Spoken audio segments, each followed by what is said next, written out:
Are you trying to build the most ideal computer, or are you looking for a pre-built that fits your needs? Then this episode of the Ultimate Guide to Computer Setups is for you. I'll start off with some of the most important parts of the computer, but I'll talk about monitors and keyboards later in the video. I will tell you the cheapest, expensive, and well-rounded components of each part of the computer. Disclaimer, most of these prices are going to be Canadian. We'll start off with the CPU, or the Central Processing Unit. A CPU affects the amount of processing your computer can handle in the unit of hertz.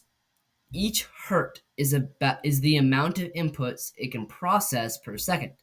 So if your computer has 5 gigahertz, then your computer could process 5 billion inputs per second.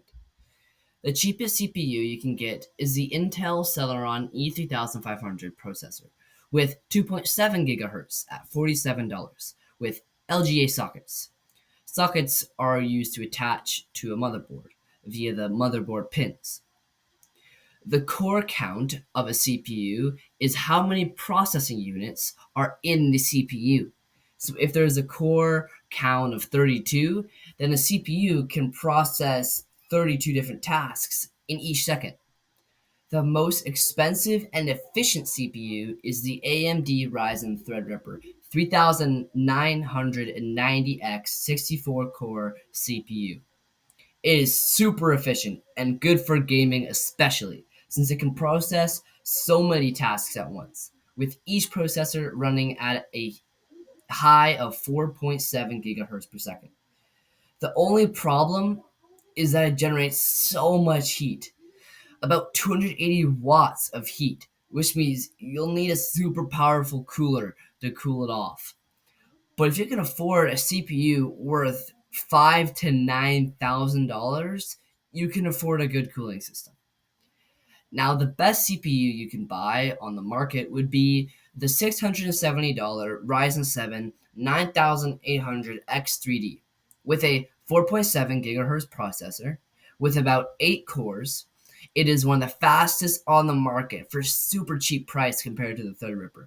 120 watts of heat generators, so you're going to need a cooling system, but overall, this is the best choice for gaming, especially.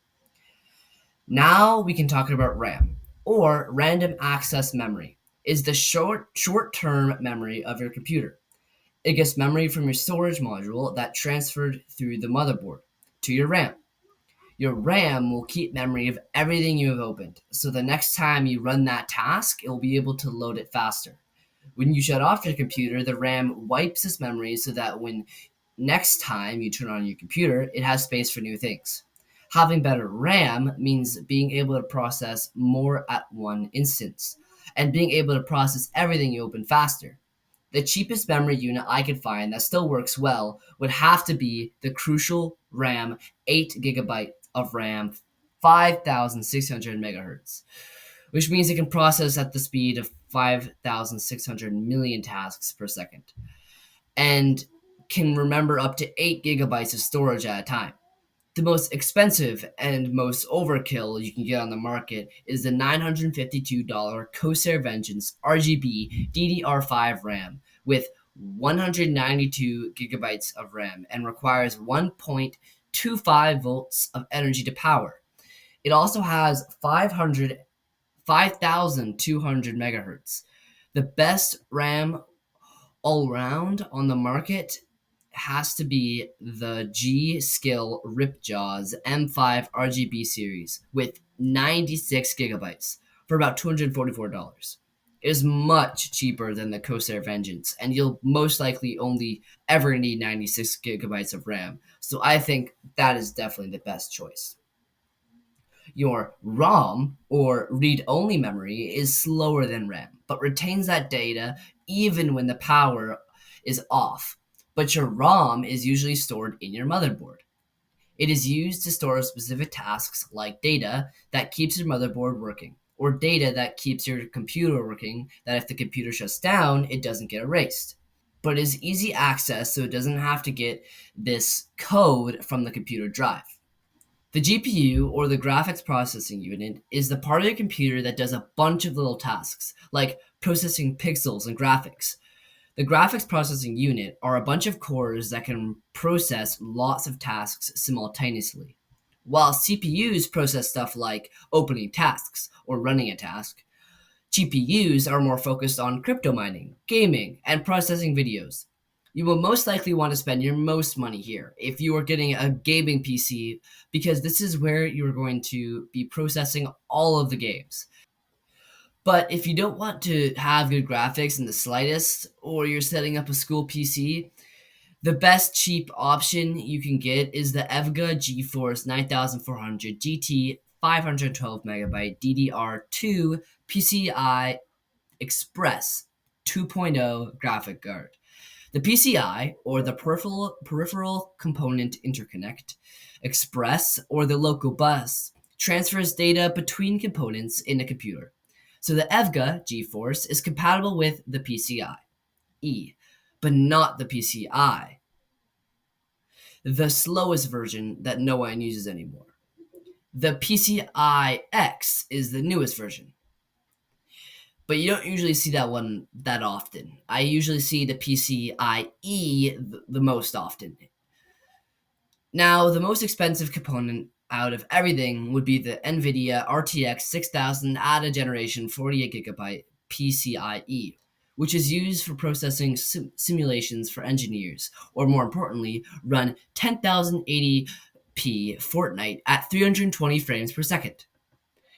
This $10,000 American beast of a GPU has 48 gigabytes of RAM, which means it can process a lot of information and run tasks super fast. For your best option on the market, I would give you two options depending on your budget. The 330 GeForce RTX 4060 is a pretty good GPU with 8 gigabytes of RAM, which could run a lot of games pretty smoothly. But if you want something a little more expensive, you can get the GeForce RTX 4070 for $1,000, which seems like a lot, but remember that your GPU is the most important piece of your computer for gaming. So you're going to want to spend most of your budget on this thing. With 12 gigabytes and a super fast 2.5 gigabyte hertz, it is worth your money if you want to run FPS shooter games with at least 150 FPS. If you want to check out some other GPUs above the 4070, I have a list of them all below. In fact, every component I saw will be below. Now, all of the links that I have under the graphics card section, they're pretty much the entire unit for the GPU, composed of the GPU, a fan, and the video memory unit. The video memory unit can be a few different types of systems. There are a lot of different types, and I've already talked enough about GPUs, so I'll just give you the basic explanation. In short, RAM, or video RAM, is used as a buffer between the processing unit and the display unit. It processes 3D models and renderings, so if you're high into detailed games and want to run all your settings that high, get a good RAM with your graphics card. I will put a link to the website I use to learn more about RAM systems. When it comes to your storage modules, there are two different types of drives you can have in your computer. A HDD, hard disk drive, or there's the SSD, the solid state drive. The hard drive is a fast spinning disk and an actuator arm that reads and writes data on a disk. Compared to the SSD, they are much cheaper for storage. A SSD has no mechanical moving parts. It's all done electronically and not mechanically, which means it is much more efficient. Flash memory, which is an electronic device that traps and conducts electrons to create ones and zeros, which is much more efficient than HDD. It also lasts longer than HDD. The only problem is that it costs a lot more. The Toshiba 1TB 5400 RPM hard drive has a whole terabyte of storage for only $51. It is a steal for people who want a lot of storage for cheap. The Seagate Barracuda is only $20 more for the same amount of terabytes, but it has a lot more reviews. The best card you can get on the market is the Mushkin Source HC and has 16 terabytes of SSD storage. This unit could store anything you want and bring it up to you in an instant. Really, all you need is a good solid state drive with around half a terabyte. With this WD underscore black 2 terabyte SN850X SSD has 2 terabytes for about $150, which I think is a steal. When you're talking about operating systems, I would just go for the Windows 11. It all depends on how much you want to spend or if you want to use a Windows 10 or Linux, but most operating systems are going to cost about $150. Your best choice would to be use the USB Windows 11 Pro. Maximum supported memory, or how much gigabytes of RAM it can handle, is 2048 gigabytes, which is awesome, but it also costs around $250, which is also the most expensive. The cheapest that I could find is the Windows 11 Home DVD for $150. It has 128 gigabytes of supported RAM. You could also go for the USB for $174 if you wanted. Your power supply is almost like a giant resistor that limits and controls the amount of power that is needed into your components of your computer. The best power supplies limit energy turning into heat waste. The cheapest one I could find is the MSI Mag A550BN for $70. The most expensive is the Thermaltake Tough Power TF1 1550 watts, which is about $1,140. But I wouldn't recommend spending this much on a power supply unless you want to spend $100,000 on your setup for no reason and you're trying to buy everything on the expensive list. The best one on the market would have to be the Corsair RM 850X with 750 watts for $331 or 850 watts for $370. It has good cooling and good wattage control. Your network card all depends on the capability of your Wi-Fi router, but the best one on the market at the moment is the Asus XG C100C, which is compatible with Windows or Linux if you really wanted Linux, but more importantly, it can process up to speeds of 10 gigabytes per second for about $100, which I think is a steal. The best cheap option would have to be the D-Rapid PCI Express Network Adapter with a 2.5 gigabytes process speed for only $40. Your USB card is a device that connects to your computer that allows you to access data stored on memory cards. Really, all you need is something with the amount of USBs you want to be able to plug into your computer. So I would recommend the PCI USB 3.2 Gen 2 with 4 USB 3.2s and 3 USB-C ports with a 10 gigabyte per second transmission rate, which is the rate that information travels between computer and USB, for about $46. Click on the link below and there'll be cheaper versions with it. The PCI expansion port, I would recommend the PCI Express, is just an expansion for your motherboard so that it lets you add more hardware onto your computer if you would like. If you want to buy one, just search up PCIe expansion port and select the one that has a number of pins that you need or want. Finally, we can talk about motherboards. A motherboard is the main circuit board that connects all of the components together. It has pins for different components and usually an inbuilt sound card. The sound card is used to connect speakers or headphones, so you can listen to the stuff happening in-game or on computer. Motherboards also usually have USB ports for your mouse, keyboard, and monitor. The motherboard is also where you put your RAM. The cheapest motherboard I found is the MSI Pro A620ME gaming desktop motherboard with 96 gigabytes of possible RAM storage and with a sound card for about $110.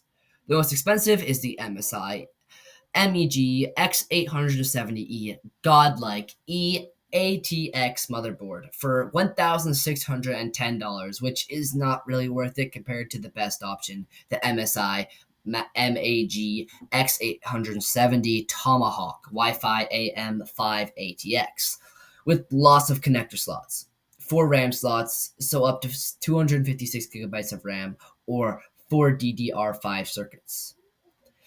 Your case and fans will depend on your unit in your computer. I'll still give you cheap, expensive, and best options, but remember it all depends on the components you choose.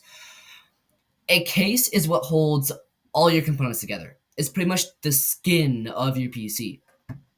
The cheapest option would be the $35 HEC Villigant, I don't know, CIA. The most expensive case, the Cooler Master HAF 700 Evo, doesn't just look sick, but it also has built-in fans, LEDs, and is compatible with pretty much anything you could want to put in there, but for a hefty cost of $2,000. The Be Quiet Shadow Base 800FX ARGB is perfect for all the best overall options on this list, with RGB and 4 built-in fans. Fans are used to cool down your components. The bigger the component, the more fans you're going to need to cool down. The Arctic F12 PWM PST is a super cheap option for good fans that get the work done. For $9 for each fan, they're given 200 to 1,800 rotations per minute, or RPM, and are a little loud but get the job done. The best option you can get would be the Noctua NF A12X25 PWM around 450 to 2,000 RPM, with a super sleek design, but for $35 each fan. The most expensive option would be the Corsair ICUE Link QX120 RGB with RGB lighting, 480 to 2,400 RPM, but for $70 for every single fan. Now we can move on to the mouse, monitor, and keyboard. You use your mouse to control your cursor. The cheapest mouse you can get is the Verbatim Silent Corded Optical Mouse, which is purple, corded, and no-click mouse, for about $9. The Razer Viper V3 Pro is the most expensive, which is 54 grams, wireless, a 8,000 hertz scroll wheel, 8 separate programmable controls, and has 35,000 dots per inch, or DPI, which means how many inputs the card can read per inch. The best option would have to be the X3 Superlight, which weighs 49 grams, a few programmable buttons, 26,000 DPI for only $56. Your keyboard is the part of your computer where you put your inputs in order to control your computer. Your mouse selects and your keyboard inputs. The cheapest keyboard has to be the HP Z9N38AA Pound ABA, which is a thin, wired keyboard, much like one on a laptop, for $8. Very cheap. The most expensive would be the Asus ROG Azeroth Extreme. Is super high-end keyboard with RGB backlit keycaps, a mechanical keyboard with a screen and adjustable switches. A switch is the part under your keycap that senses your click. You can change them out for different sounds and sensitivities. Lastly, don't forget it's programmable buttons and 2.4 gigahertz of key processing. You can also use a wired version for a more seamless connection. The best overall has to be one of these few options. I just think that the Asus ROG Strix Scope is the best out of them, but there is a lot of different types of high-end keyboards. I just picked the one that looked best for me. It has RGB backlit keycaps that also have 2.4 gigahertz. If you want something that feels amazing and expensive, get the ROG Azeroth Extreme, but really the Strix Scope is just the same stats for about $180. Monitors are all pretty expensive. The Philips 22-inch class is a 22-inch monitor with 100 Hz refresh rate that is fully HD for only $58. But I really wouldn't recommend something this cheap if you're trying to get a gaming setup. But it works fine if you're trying to use it as a working monitor, like one that you use for working, like your job. I think that the most expensive thing on this list is next. Not as expensive as your GPU, but pretty up there. It is the computer monitor LG 65 EP5G. It is a massive 65-inch screen, 3840 x 2160 resolution with a 120 hertz refresh rate, adjustable bright screen with a response time of 0.1 millisecond. This thing's crazy. It's literally a gaming TV. I would really only recommend this thing to people who are trying to go for the full expensive completionist route, because this thing is just crazy for even the most expensive options in this video. Lastly, the best monitor you can get on the market at the moment would be the MSI MAG with 4K video, 2400 Hz, and 3840 x 2160 resolution, and a response time of 0.03 milliseconds. Honestly, this might even be a little better than the most expensive option, and this is all for about $1,200. Thanks for watching this guide on everything someone needs to know about computers. I'll admit, I literally had no knowledge on computer before making this video. Like, I literally did all of this myself for a school project. But I'm really encouraged to learn all this, and now that you learn and find your own components, because now that you've watched a video and know what hertz means and gigabytes per second, etc., you can find and create the perfect PC setup for you. Because finding the PC parts is half the fun of making a computer. So make sure to like and subscribe to see more videos like this, and I'll see you next time. See you guys.